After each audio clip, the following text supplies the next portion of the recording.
আসসালামু আলাইকুম রহমতুল্লাহ। আমার প্রিয় দিনী ভাই ও বোনেরা, সুরমা এটা কি তুর পাহাড়ের তাজাল্লি থেকে সৃষ্টি?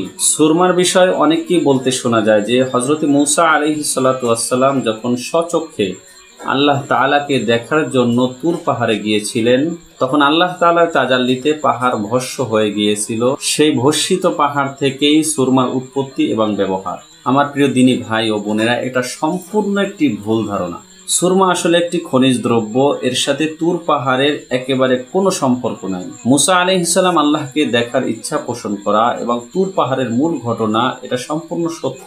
কুরআনুল কারীমে এই ঘটনার পূর্ণ বর্ণনা রয়েছে।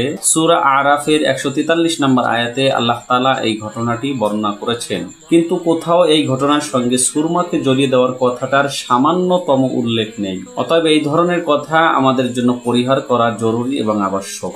যদি নতুন কিছু জেনে থাকেন তাহলে ভিডিওটি অবশ্যই লাইক করবেন এবং কমেন্টে আমিন লিখবেন। আর যারা নতুন তারা আমার চ্যানেলটি সাবস্ক্রাইব করবেন।